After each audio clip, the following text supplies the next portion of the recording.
My parents passed away early and I was fostered by my father's comrade in arms in the countryside. With David's parents' support, I married my childhood sweetheart David, whom I had grown up with. But I never knew that he had always loved someone else. After marriage, he refused to touch me, yet he let me bear the blame for being infertile.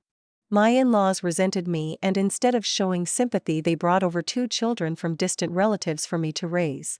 David, unconcerned, left for the army and barely returned once a year.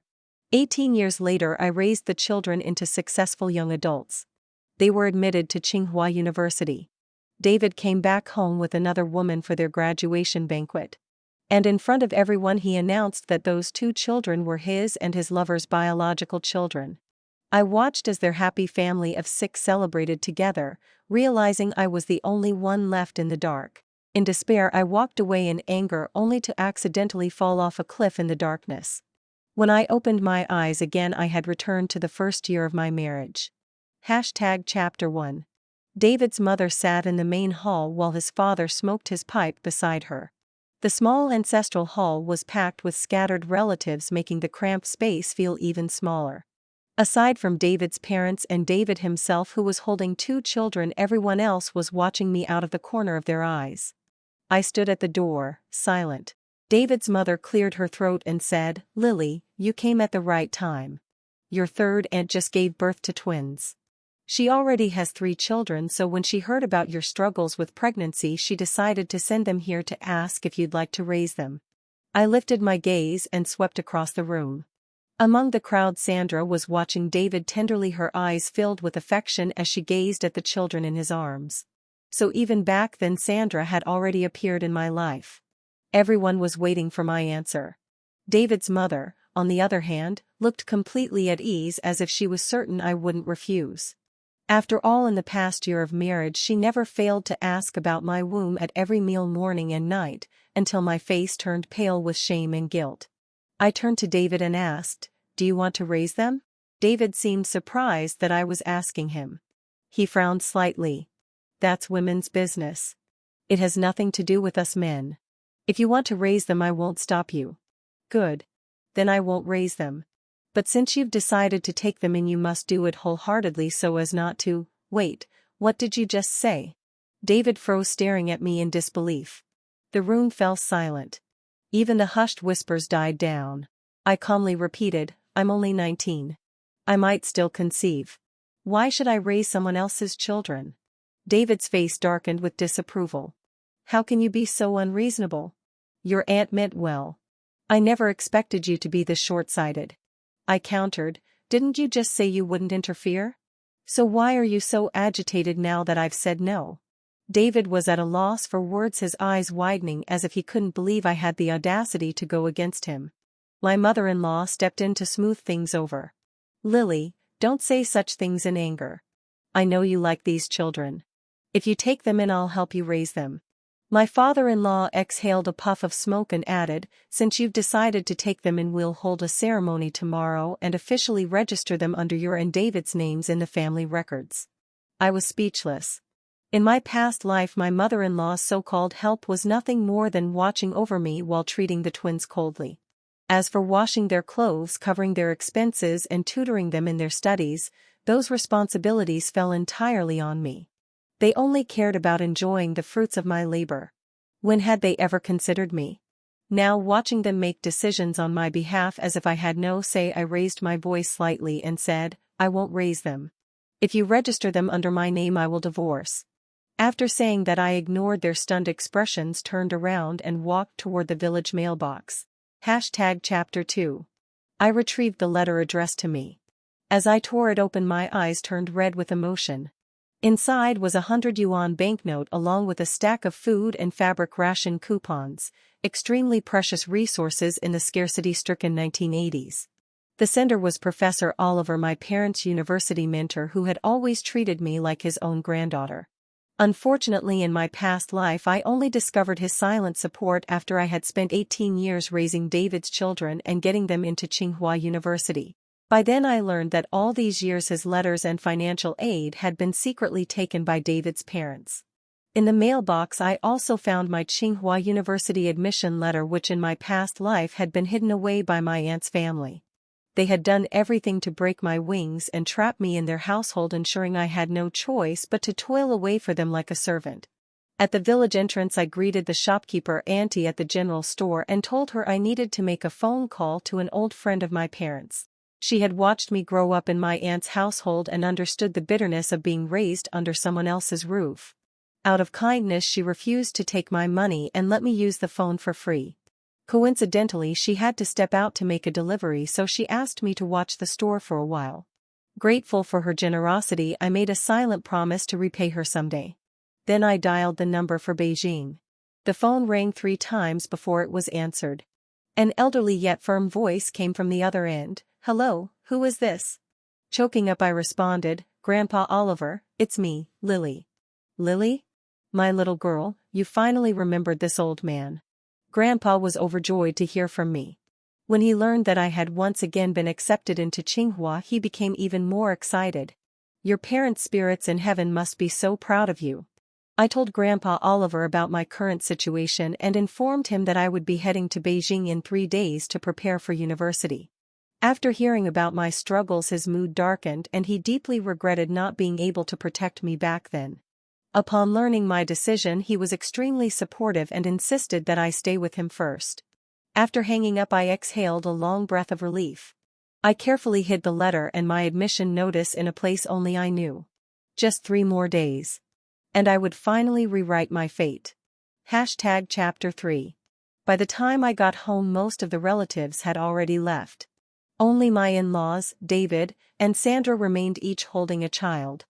I walked in quietly without making a sound. I heard Sandra's worried voice. "David, what if Lily refuses to raise them?" David's cold, firm voice responded, "She has to, whether she wants to or not. In a month I'll be leaving for the army and you'll be going to university. What will happen to the children then?" His mother chimed in, "Sandra, don't worry about it. You focus on your studies. A mother should be educated like you. Lily grew up in our household, she wouldn't dare disobey us." His father, acting like the head of the family, gave the final word. "That's settled then. This family isn't hers to make decisions in." I felt nothing. Any emotions I once had already been worn down to nothing in my past life by endless toil and exhaustion. I stepped inside.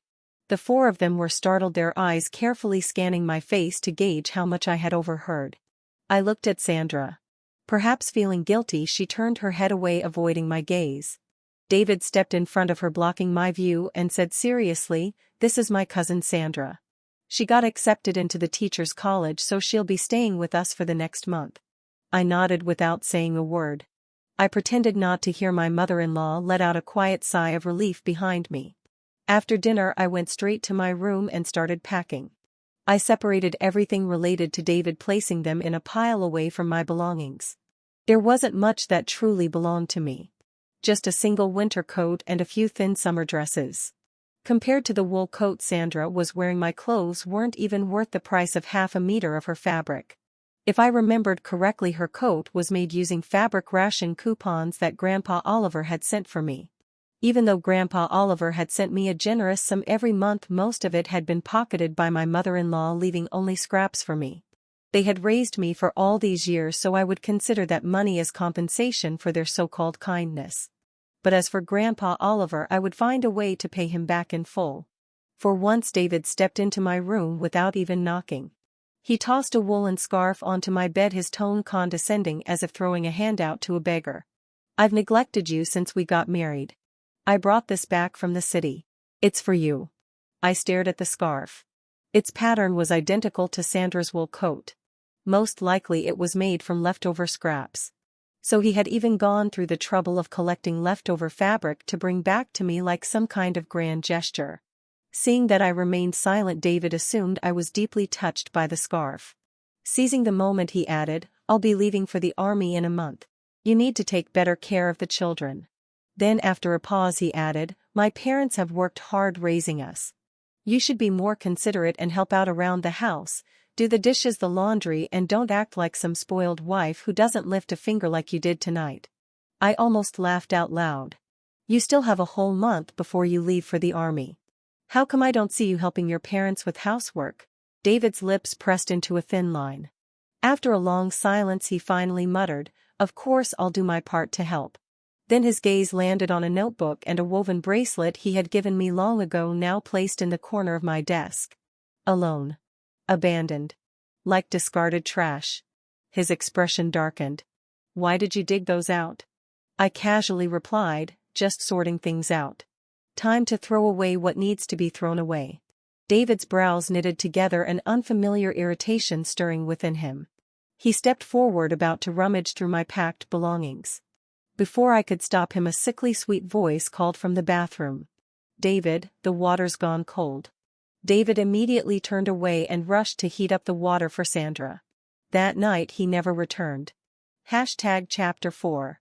I slept until noon the next day, but my mother-in-law was too distracted to scold me. She paced back and forth in the main hall, her face anxious as she muttered under her breath, "How could it not be there? Where did it go? Could it be that he didn't send it this time?" I watched her with amusement, fully aware of what was happening. "Mom, what are you looking for?" Her eyes flickered with hesitation as she glanced at me, but she was certain that I couldn't possibly know about this matter. "Nothing. The children are hungry. Go prepare their milk." I chuckled. David should do it instead. After all, in a month he'll be leaving for the army and he won't get to see them anymore. Before she could stop me, I darted out the door. I knew she had gone to the mailbox today and didn't find the money and ration coupons that Grandpa Oliver had sent me. She must be panicking right now. In my past life the money had been secretly used for everything in the household, except for me. David had used this money to bribe his way into a good position in the army. With his scheming and ability to curry favor he had climbed the ranks, and 18 years later he had even become a minister. Sandra's university tuition and expenses were almost entirely funded by the money from my letters. They shamelessly enjoyed the benefits I brought while acting as if it was their rightful due. Did they really think the world worked that way? I arrived at the village's youth association, a gathering place for David, Sandra, and their group of friends. Before I even stepped inside I heard one of David's childhood friends teasing, "David, you dote on Sandra so much. Can you really bear to let her leave for university?" Sandra nestled into David's embrace, her voice shy but sweet. "What nonsense are you saying? I only see David as an older brother." The friend laughed. "Older brother? More like a lover?" The whole group burst into laughter, filling the room with a lively atmosphere. David, grinning, held Sandra close. "When you go to Beijing, don't forget to think about me and the kids." Sandra shyly lifted her head, planted a kiss on his cheek and replied, "I will." Then the conversation shifted to me. David's expression cooled significantly. I heard him say, "Lily is good at enduring hardships. She's better suited to stay home and take care of my parents and the kids. When it comes to talent and education, she can't hold a candle to Sandra." It felt like a hammer struck my heart. Even though I had already realized the truth, hearing such ruthless words still made me burn with anger and resentment. I felt injustice for the 20 years I wasted in my past life, for the education I gave up, for the self I sacrificed. At that moment a young woman entered the building and noticed me standing outside. Surprised, she grabbed my hand and pulled me in. "Sister-in-law, what are you doing out here? Come in." The lively atmosphere inside instantly fell silent. Everyone turned to look at me, their faces stiff and uneasy. David and Sandra immediately stood up and put some distance between them. Sandra looked at me timidly. "Sister, you came without making a sound." David's gaze was filled with annoyance. "Why aren't you home watching the kids? What are you doing here?" I glanced at the lipstick stain on David's face and smirked mockingly. Sandra quickly grabbed a napkin and, in an attempt to cover it up, wiped at David's face in an overly obvious manner. "Sister, it's my fault. David and I were just joking around." David hesitated for a second, but then, regaining his composure, he straightened and spoke with confidence. "Why are you explaining? Sandra and I grew up together like siblings. There's nothing to hide." Perhaps worried that I would expose them, his tone grew irritated. "Lily, stop being so paranoid all the time. Do you know why I don't want to come home? It's because of this attitude of yours. If only you had even a little of Sandra's gentleness."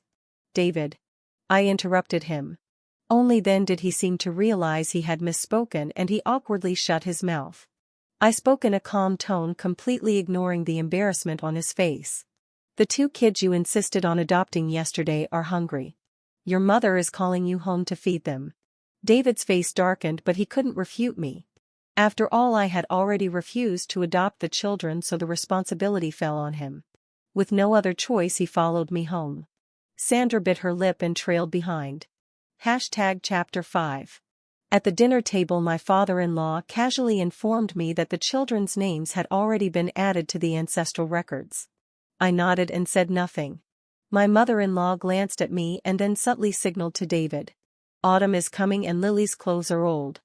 David, take Lily to the city in 2 days to buy some new ones. David looked at me for a moment before nodding in agreement. Sandra, sitting beside him, pouted with displeasure. Sandra should come too. It's on the way anyway, she said. My mother-in-law glanced at me again. I simply nodded, showing no reaction. The whole family seemed a little surprised. After all, just a few days ago I had humiliated them outright by refusing to adopt the children. But in my mind I was already planning. Going to the city meant I could buy a ticket and leave. I wouldn't even need an excuse. Perfect. David, I can finally leave you. I had waited 2 lifetimes for this day.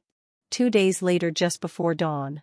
David gently pulled Sandra out of bed, patiently helping her wash up before coming to knock on my door. But before he could, I had already opened it. David visibly paused in surprise when he saw me already fully dressed and prepared. Why are you carrying such a big bag? I adjusted the strap of my bag, keeping my expression neutral. I packed some food. Sandra bounced out from behind him, wrinkling her nose in distaste. Sister, we're going to the city, not farming in the fields. Why are you bringing dry rations? Do you think there's no food in the city? David, hearing this, also sneered slightly. Fine, bring it if you want. Just don't whine halfway through and ask me to carry it. Their words didn't dampen my mood one bit. I calmly reassured them, don't worry. I won't. The only transportation to the city was the village chief's livestock truck, usually used to transport pigs. In this era, owning a vehicle was already a huge privilege. David carefully helped Sandra into the truck, thoughtfully spreading a layer of newspaper on the seat so her clothes wouldn't touch the dirt. Meanwhile, I climbed up on my own, struggling slightly but eventually finding a random corner to sit in. An auntie from the neighboring village saw how intimate David and Sandra were and couldn't help teasing. Oh my, you two must be newlyweds, right? So affectionate. Even more thoughtful than my old man when we first married. Sandra froze in embarrassment and David stiffened, clearly at a loss for how to respond. It was the village chief who spoke up first, eager to clarify. Sister, you've got it wrong. That over there is his real wife. The auntie blinked in confusion before glancing at me in the corner. Her gaze was filled with undisguised bewilderment. Still, she didn't say much, just muttered under her breath, didn't the old dynasty fall already? How was he openly doting on his concubine while ignoring his wife? Though she spoke softly, the cramped truck meant that everyone could hear her words clearly. Sandra's face flushed red and she awkwardly pulled away from David.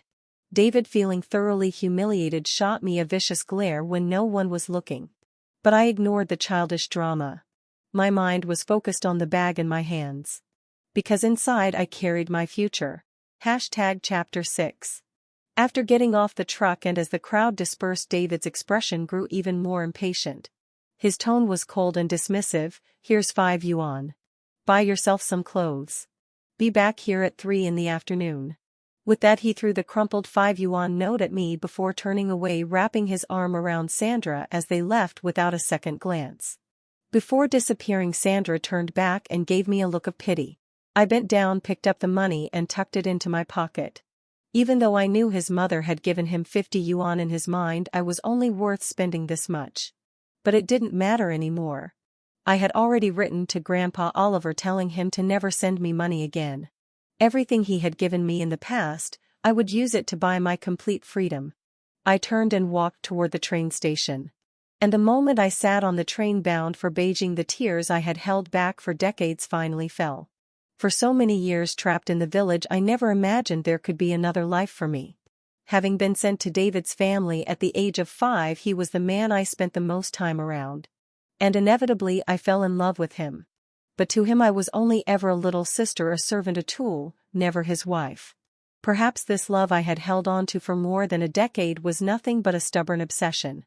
If my parents could see my past life knowing that I had wasted it serving a man's family, they would surely be furious. But none of that mattered now. Because heaven had given me another chance. Maybe this was my father and mother's wish, not wanting to see me suffer again. This time I would live for myself. I hoped that my future would shine brighter than ever before. Chapter 7. Upon arriving in Beijing, the first thing I did was visit the capital hospital, where I handed over a few strands of hair to the testing department.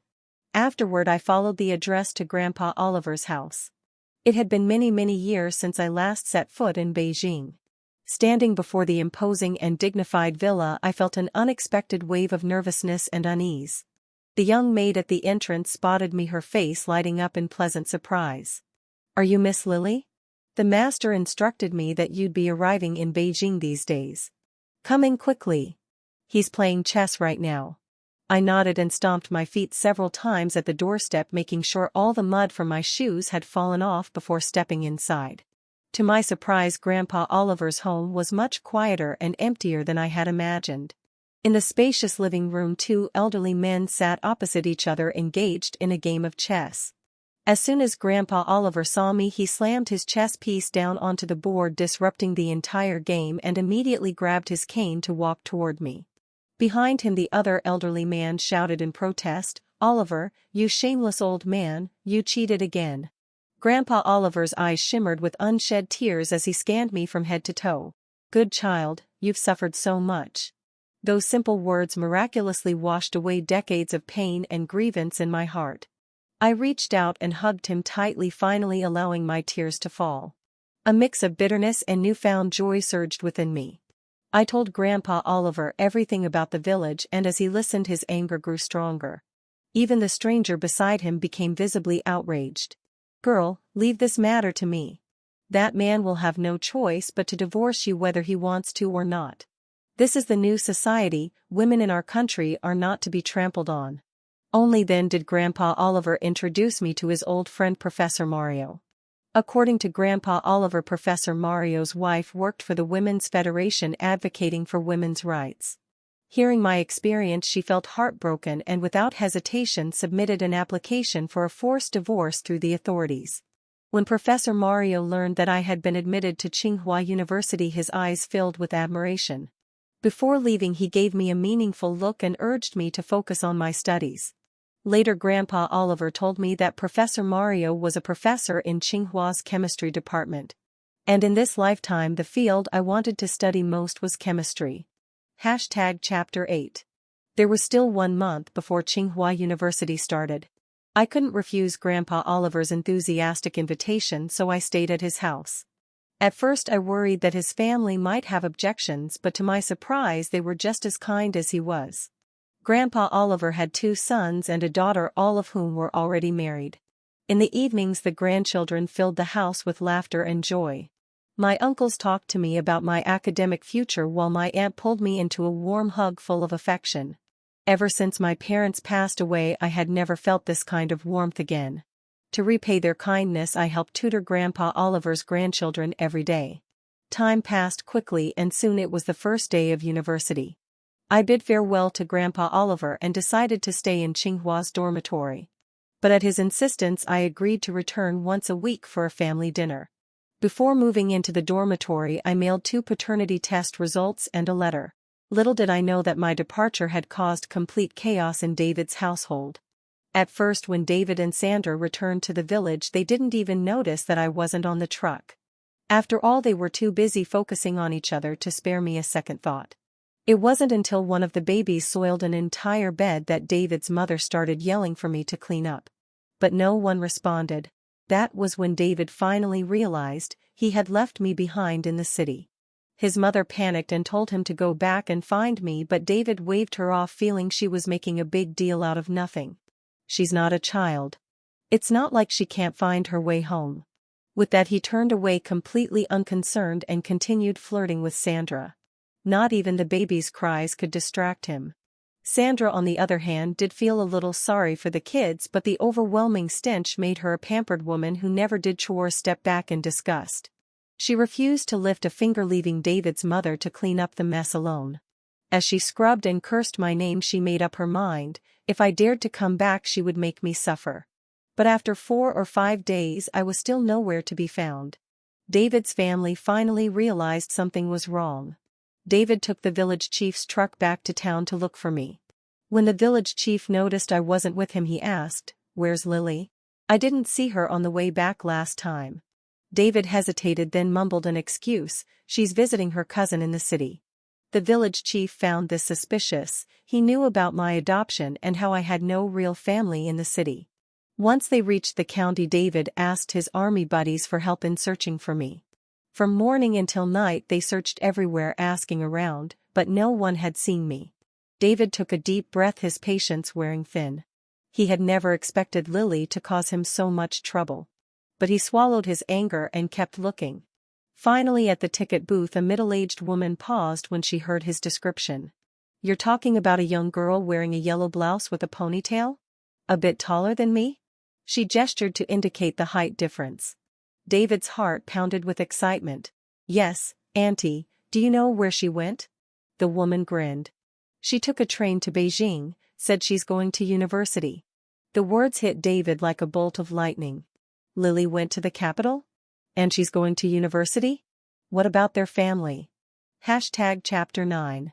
David stumbled back home in a daze. His mother rushed forward, sensing something was wrong. David, filled with frustration and disbelief, roared at her the moment he saw her, "Mom! Why didn't you tell me Lily got into university? She's in Beijing now. The capital. She's never coming back." His mother's face turned deathly pale. His father's pipe slipped from his fingers, hitting the ground with a sharp snap, shattering in two. Sandra, who had just walked out of the bedroom holding a baby, stared in complete shock. David's mother staggered back a few steps, collapsing onto a chair, her voice filled with regret. "It's my fault. I should have hidden her ID. I should have seen that she wanted to run." Then, as if suddenly realizing something, her eyes widened in horror. They hadn't received any money or ration coupons this month. Her voice sharpened with rage. "She must have gone to Oliver's house in Beijing. We're going to get her back. She belongs to our family in life, and she'll be our family's ghost in death. Oliver has no right to steal my daughter-in-law." David's father picked up his broken pipe, carefully wiping the pieces with his sleeve. His expression was calm, his demeanor stern and authoritative, as if he were the patriarch of an important clan. "Yes, we need to bring her back." He then glanced at the twins in Sandra's arms. "Otherwise, who's going to take care of my grandchildren?" David finally snapped back to reality.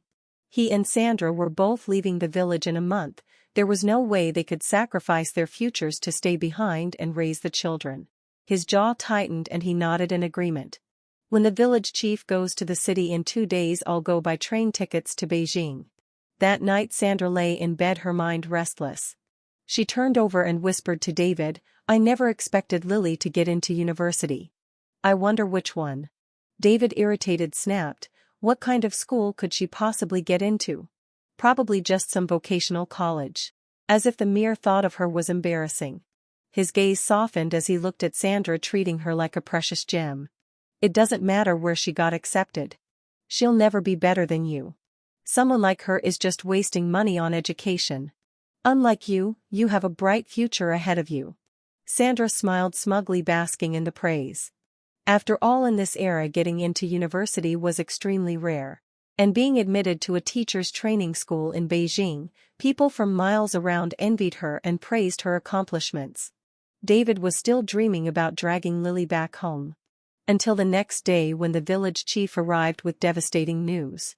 Lily had sent a forced divorce application from the capital. Chapter 10. The moment David's mother heard the news, she almost fainted. Even David's usually composed father lost his temper, slamming the table and shouting, "Outrageous! Absolutely outrageous!" David's mind was in complete chaos. Desperately he turned to the village chief, hoping for some kind of help. But the village chief only shook his head with difficulty. "David, this is an official notice from the higher-ups. There's nothing I can do, it's final. I heard Lily got into Tsinghua University. You all better stop bothering her from now on. When the village chief first received the official document, he was stunned. After all, he had seen plenty of official notices before, but this was the first time he had ever encountered a forced divorce order from the Women's Federation. He and the other village officials studied the document for hours trying to find a loophole. But there was none. It was not a negotiation, it was an official declaration. The document clearly stated that Lily and David's marriage was dissolved and that both parties were now free to remarry. Attached to the notice was a list of all the money and ration coupons sent to David's family over the years. The staggering amount made even the village chief's jaw drop. David's family was truly insatiable. That sum alone could have raised 10 girls like Lily comfortably. Even Lily's education expenses had been accounted for, a clear sign that her benefactor had always intended for her to have a bright future. But what did David's family do instead? They had forced Lily to drop out of school early and marry David, and treated her terribly all these years. The villagers had all seen it. The ragged clothes Lily wore, the endless work she did, the way David's parents never appreciated her. Looking at David's parents, their greasy faces and indulgent lifestyles, it was clear where all that money had gone. Thankfully, Lily had proven herself. Even with no support, she had self-studied her way into Tsinghua University. David's parents shifted uncomfortably under the village chief's gaze. But he didn't bother staying long. After handing over the divorce papers, he left immediately, leaving behind the humiliated David family sitting in their hall at a complete loss. That girl. She's really not coming back? David's mother clung to one last shred of hope. David felt like he had been punched in the gut. For the first time in his life, he felt truly empty inside. Sandra, meanwhile, was boiling with jealousy. She had never imagined that someone like Lily, the same girl she had looked down on, would actually get into the country's top university. Just days ago she had boasted in front of Lily about her own university admission, but Lily had remained unfazed. Now Sandra realized Lily had probably been secretly mocking her all along. Chapter 11. My senior Eric and I walked out of the laboratory together, still discussing the formulas from our latest experiment. Suddenly a female classmate ran over, looking at me with urgency. Lily, your family is waiting for you at the school gate. They said something happened at home. My heart skipped a beat. Could something have happened to Grandpa Oliver? I quickly said goodbye to Eric and rushed toward the gate. But before I could even reach the entrance, I heard a familiar voice shouting, "I'm here to take my wife home." Who are you to stop me? Lily. Lily. David. I stepped forward, and the moment he saw me, his eyes lit up with excitement. Lily, hurry and come home. Mom and Dad are sick. My expression remained blank. If Aunt and Uncle are sick, they should see a doctor. If things are really that bad, Sandra can take care of them. Why are you coming to me? David's face stiffened at the way I addressed his parents. But he quickly thickened his skin and pleaded again, Lily, no matter how much resentment you have toward us, surely it's time to let it go. My parents raised you all these years, shouldn't you at least repay their kindness? Besides, taking care of one's in-laws is a wife's duty. Even if you got into Tsinghua, that doesn't mean you can be ungrateful. The moment he said this, the onlookers, students from my university, began whispering among themselves. However, being rational university students, no one blindly took sides without knowing the full story. At that moment, Sandra stepped forward from where she had been hiding, ready to put on her act. Lily, I know you're jealous of how close David and I are, but we're just cousins. How could you abandon your children and in-laws like this? Do you have any idea how much the children miss their mother? With that, Sandra picked up 2 filthy crying children from a rickety tricycle. The babies were wailing loudly, their ragged clothes making them look especially pitiful. She placed them in front of the crowd, their miserable cries echoing through the air. This time the onlookers hesitated. Lily, if this is true, you should go back and take care of your family. Yeah, the children are innocent. If you gave birth to them, you have a responsibility. Education is important, but so is family. This man seems to really love you. I let out a cold laugh. I didn't bother arguing with my classmates, because I knew they were merely being misled by appearances. But public opinion was not something only David could manipulate. I turned to him and asked, David, Did your unit dismiss you? Otherwise, how would you have the time to come all the way here to harass me? Then I shifted my gaze to Sandra. And you? What happened? Did you not end up going to university? Or did your little affair and illegitimate twins get exposed? David and Sandra's faces turned red with embarrassment and anger. I knew it. I had hit the mark perfectly. Before the semester started, I had foreseen this situation. I knew that a simple divorce order wouldn't be enough to deter the shameless family. So I had sent anonymous reports to both David's military unit and Sandra's university exposing their immoral behavior. 1 month later, their dreams were crushed. The army expelled David and Sandra was rejected from her university. After all, places like the military and top universities had strict moral standards, how could they allow such scandalous individuals to remain? When David's mother received the news, she was so furious that she fell ill. His father, already suffering from chronic lung disease, collapsed completely from the shock. With 2 neglected children to take care of, David and Sandra were overwhelmed, running around like headless chickens. And while they were drowning in misery, they imagined me living a peaceful and successful life in Beijing, studying at a prestigious university. The injustice of it all burned them.